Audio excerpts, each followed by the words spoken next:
उत्तर प्रदेश के सिंघम अजय देवगन के फैन और योगी आदित्यनाथ के फेवरेट पुलिस अधिकारी अनुज चौधरी साहब से जुड़ी हुई एक नई खबर सामने आई है। अनुज चौधरी के ममेरे भाई को फांसी की सजा हुई है। हम भी ऐसे ही हैरान हुए थे कि भाई साहब, पुलिस वाली के भाई को फांसी की सजा कैसे हो सकती है? इतना बड़ा कौन सा अपराध कर दिया कि भाई साहब सीधा फांसी की सजा? असल में अनुज चौधरी का ममेरा भाई एक हत्यारा निकला है। एक प्रधानी के चुनाव के दौरान जो प्रतिद्वंदी व्यक्ति इनके खिलाफ काम कर रहा था, उसकी हत्या करने के मामले में यह आरोप सिद्ध हुए हैं और अदालत ने इनको फांसी की सजा सुनाई है। ये वही अनुज चौधरी हैं जो संभल में सीओ के पद पर तैनात थे और पिछले से पिछले साल होली के दिन जब जुमा पड़ा था, जुमे की नमाज थी और रमजान भी चल रहे थे, तो कंट्रोवर्शियल बयान दिया गया था। रिंकू, हाँ जी, ये देख आगे तो चले। सत श्री अकाल बीजी। सत श्री अकाल पुत्र। अब साफ दिखाई दे रहा है बीजी। बहुत साफ दिखाई दे रहा है। बीजी इतने टाइम बाद नए चश्मे बनवा ही लिए। किसी अपने ने पैसे भेजे और हर महीने पैसे भेजेंगे। वाह, ਫੋਨਾਂ ਤੇ ਟੂ ਟੂ ਹੋਊਗੀ ਤੁਹਾਡੇ 1 ਤਰੀਕ ਤੋਂ ਬਾਅਦ। ਇਹ ਤੁਹਾਡੇ ਪੈਸੇ ਨੇ, ਇਹਦੇ ਨਾਲ ਕੋਈ ਅਮੀਰ ਨਹੀਂ ਹੋ ਜਾਣਾ ਤੁਸੀਂ। ਮਾਵਾਂ ਭੈਣਾਂ ਨੂੰ ਸਤਿਕਾਰ ਦੇ ਕੇ ਮੈਨੂੰ ਖੁਸ਼ੀ ਮਿਲਦੀ ਹੈ ਇਸ ਗੱਲ ਦੀ। मुख्यमंत्री माँ बेटी सत्कार योजना, आपका अपना भगवंत मान। इस कंट्रोवर्शियल बयान में उन्होंने साफ कहा था कि भाई साहब, जिसका बड़ा दिल हो, जो रंग झेल सके, वही जुमे के दिन यानी होली के दिन नमाज पढ़ने निकले, नहीं तो अपने बच्चों के साथ रहे, अपने घर में नमाज पढ़े। और तो और इसी अनुज चौधरी के समय में संभल के मुसलमानों को यह तक हिदायत दे दी गई थी अनऑफिशियल तौर पर कि अगर छत पर भी नमाज पढ़ते हुए दिखाई दिए तो कार्रवाई कर दी जाएगी। ये वही अनुज चौधरी हैं जो आए दिन हिंदू मुसलमान वाले बयान देते रहते थे। ये वही अनुज चौधरी हैं जो कि कभी ताजिया की हाइट नापते हुए दिखाई देते हैं। ये वही अनुज चौधरी हैं हिंदू संगठनों की रैलियों में शामिल होते हुए दिखाई देते हैं, लेकिन इन पर कोई कार्रवाई नहीं होती। ज्यादा से ज्यादा इनके ऊपर जो कार्रवाई हुई है वो केवल और केवल ट्रांसफर की कार्रवाई हुई है। इसके अलावा भाई साहब केस में भी सम्मिलित है। संभल में हुई हिंसा में यह व्यक्ति आरोपी है, इसके ऊपर केस चल रहा है। संभवतः अगर अदालत ने ठीक से काम किया और अगर जज का ट्रांसफर नहीं हुआ तो फिर आरोप सिद्ध भी हो सकते हैं। जज का ट्रांसफर की बात क्यों करी?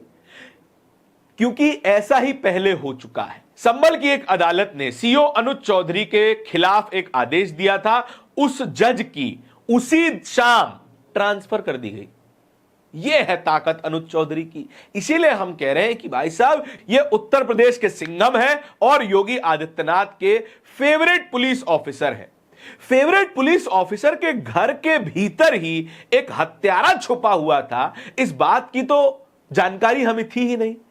चलिए, आप यह कह सकते हैं कि फांसी की सजा, इसे तो अपर कोर्ट में चैलेंज किया जाएगा, मामला भी इलाहाबाद हाईकोर्ट जाएगा, इलाहाबाद हाईकोर्ट से भी राहत नहीं मिलती है तो सुप्रीम कोर्ट जाएगा, सुप्रीम कोर्ट से भी राहत नहीं मिलती तो कॉन्स्टिट्यूशनल बेंच तक, फिर डिवीजन बेंच, फिर अगर फैसला सेम रहता है तब भी राष्ट्रपति तक जाने के संभावना बाकी है।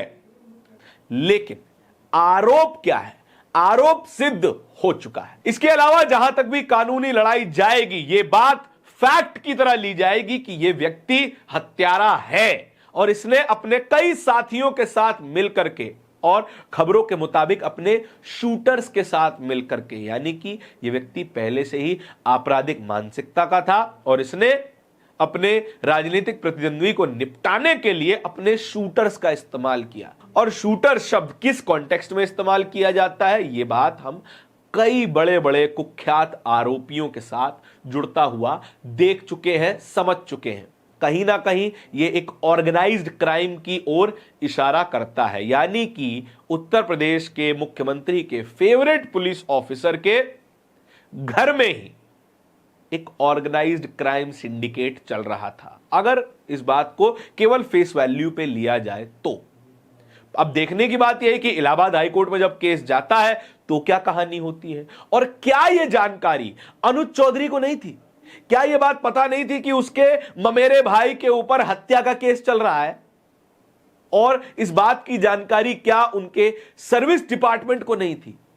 क्योंकि ऐसी सिचुएशन में तो बड़े बड़े अधिकारियों का बड़ा भयंकर बैकग्राउंड चेक किया जाता है। अगर आपको पुलिस की नौकरी करनी है तो आपको एकदम क्लीन चिट होना पड़ेगा। ना आपके ऊपर कोई आपराधिक मामला हो सकता और ना ही आपके आसपास के घर वालों के ऊपर कोई आपराधिक मामला हो सकता, खास करके जब आप सीओ के पद तक जा रहे हैं, जब आपके कहने पर गोली चल सकती है, गोली रुक सकती है, दंगा हो सकता है और दंगा रुक भी सकता है। आपकी एक गलती और पूरे इलाके में हाहाकार मच जाएगा।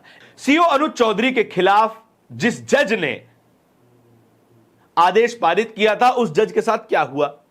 Chief judicial magistrate Vibhanshu Sudhir का तबादला कर दिया गया और इसके खिलाफ मजिस्ट्रेट ऑफिस के बाहर वकीलों का प्रदर्शन भी हुआ है। यह वीडियो तब से वायरल है और यह खबर 21 जनवरी 2026 की है।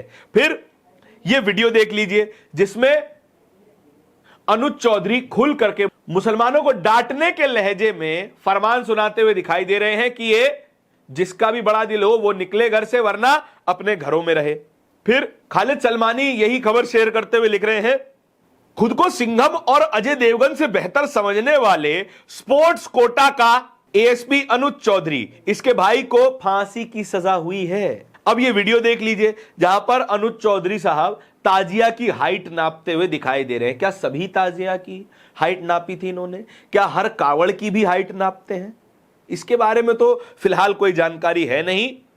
पीयूष राय ने यही वीडियो शेयर किया है। UP police ASP Anuj Chaudhary measuring the height of Tazia ahead of Muharram in Firozabad. The maximum height of a Tazia has been set to 12 feet. 12 feet से ऊंचा ताजिया नहीं हो सकता था, इसलिए भाई साहब ने इनकी हाइट नापने में लग गए। बड़े मेहनती हैं, इसीलिए ये हाइट नापते हुए नजर आ रहे हैं। एक ना एक दिन आपके कर्मों की सजा आप तक पहुंच ही जाती है। जरा सोचने की बात तो है। और क्या यह जानकारी उत्तर प्रदेश के मुख्यमंत्री योगी आदित्यनाथ को थी? और अगर थी तो उसे इतना राजनीतिक समर्थन कैसे मिल रहा था? इस पूरी खबर के बारे में आपके क्या विचार हैं, ये कमेंट सेक्शन में जरूर बता दीजिएगा।